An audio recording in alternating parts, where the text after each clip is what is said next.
नमस्कार। क्या कभी ऐसा हुआ है कि कोई बहुत ही साधारण सा शब्द सुना हो और उसके पीछे की कहानी ने दिल को छू लिया हो? तो चलिए, आज हम एक ऐसे ही सफर पर चलते हैं। सिर्फ दो शब्दों का सफर। ये शब्द सुनने में तो एक आम सा अभिवादन लगते हैं, पर असल में इनके अंदर एक पूरी की पूरी प्रेम कहानी बसी हुई है। राधे राधे। जब भी ये दो शब्द कानों में पड़ते हैं ना, तो ऐसा लगता है जैसे हवा में एक मिठास सी घुल गई हो। ये सिर्फ शब्द नहीं, ये तो अपने आप में एक एहसास है ना? तो सवाल यही उठता है कि क्या ये सिर्फ किसी से मिलने पर नमस्ते या हेलो कहने जैसा है, या फिर इन दो शब्दों में एक पूरा का पूरा जहां, एक ऐसी दुनिया छिपी है जहां प्यार ही सब कुछ है। आइए आज इसी रहस्य से पर्दा उठाते हैं। चलिए, सबसे पहले इसके सबसे सरल मतलब को समझते हैं कि भाई ये शब्द आखिर आते कहाँ से हैं। ये शब्द हमें सीधे ले चलते हैं भारत के ब्रज की गलियों में, मथुरा, वृंदावन की धरती पर।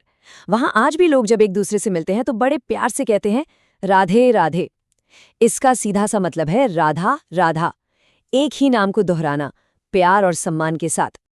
पर देखिए, कहानी बस एक अभिवादन पर आकर रुक नहीं जाती, बल्कि सच तो ये है कि असली कहानी तो यहीं से शुरू होती है। ये दो शब्द हमें उस दिव्य प्रेम कथा के दरवाजे तक ले आते हैं जिसने सदियों से दिलों पर राज किया है। और इस कहानी के केंद्र में है दो नाम, राधा और कृष्ण। राधा जिनकी हर सांस कृष्ण की थी, और कृष्ण जिनकी दुनिया राधा के बिना अधूरी थी। उनकी कहानी किसी भी आम प्रेम कहानी से बहुत बहुत आगे की बात है। उनकी प्रेम कहानी के कुछ पल तो इतने प्यारे हैं। सोचिए, जब कृष्ण अपनी बांसुरी बजाते थे तो उसकी धुन जैसे सिर्फ और सिर्फ राधा को ही पुकारती थी, और वो खिंची चली आती थी। वो एक दूसरे के साथ उनकी चंचल छेड़छाड़, वो नटखटपन, और फिर वो रासलीला का जादुई नृत्य, जहां लगता था मानो पूरी कायनात सिर्फ उन्हें ही देख रही है, जहां बस वो दोनों थे और उनका प्यार। ये महज कुछ किस्से नहीं, बल्कि उनके अटूट रिश्ते की गवाही देते हैं। तो क्या क्या ये सिर्फ एक प्रेम कहानी थी, या इसका कोई और भी गहरा मतलब है? आइए अब समझते हैं कि कैसे ये कहानी प्रेम को एक बिल्कुल नई परिभाषा देती है। दरअसल यहाँ आकर उनका प्रेम भक्ति का रूप ले लेता है। ये सिर्फ एक इंसान का दूसरे इंसान के लिए प्यार नहीं रह जाता, ये प्रतीक बन जाता है आत्मा की परमात्मा से मिलने की तड़प का। राधा का कृष्ण के लिए जो प्रेम है, वो असल में हर इंसान की ईश्वर को पाने की जो चाहत होती है, उसे दिखाता है। इस दिव्य प्रेम का जो सफर है ना, वो इन चार खूबसूरत पड़ावों से गुजरता है।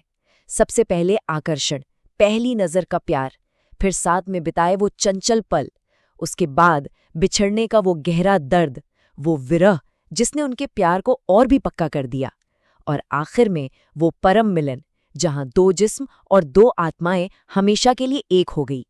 ये सिर्फ पड़ाव नहीं, ये तो प्रेम का पूरा जीवन चक्र है। और जानते हैं सबसे अच्छी बात क्या है? ये कहानी सिर्फ पुराने पन्नों में ही नहीं रह गई। इसकी गूंज आज भी हमारी चारों तरफ, हमारी जिंदगी में सुनाई देती है। जरा सोचिए, सदियों से पेंटर्स उनके प्यार को अपने रंगों से कैनवस पर उतार रहे हैं, कवि उनके लिए शब्द लिख रहे हैं, संगीतकार उनकी भक्ति में धुनें बना रहे हैं। होली जैसा रंगों का त्योहार, वो भी तो उनके इसी चंचल प्रेम का जश्न है। ये कहानी हमारी संस्कृति में, हमारी रूह में जिंदा है। तो मतलब जब भी कोई राधे राधे कहता है, तो वो सिर्फ दो शब्द नहीं बोल रहा होता। वो असल में 5000 साल से भी ज्यादा पुरानी एक विरासत को, एक गहरी भावना को, और एक कभी ना खत्म होने वाली प्रेम कहानी को आवाज दे रहा होता है। तो लीजिए, अब हम घूमकर वापस वहीं आ गए जहां से हमने ये सफर शुरू किया था, लेकिन इस बार हमारी समझ बिल्कुल नई है। अब अगली बार जब ये शब्द सुनाई देंगे या हम खुद कहेंगे, तो शायद इसका मतलब सिर्फ एक अभिवादन नहीं होगा। ये एक पूरी कहानी की याद दिलाएगा, ये भक्ति की एक लहर जगाएगा, और ये प्यार के सबसे पवित्र रूप का एहसास कराएगा। ये सिर्फ एक नाम नहीं, ये एक पूरा अनुभव है। और ये सब हमें सोचने पे मजबूर करता है कि हमारी अपनी जिंदगी में, हमारे कल्चर में ऐसे और कौन से शब्द हैं जो हैं तो बहुत छोटे, लेकिन अपने अंदर एक पूरी दुनिया, एक पूरी दास्तान समेटे हुए हैं। इस पर सोचिएगा जरूर।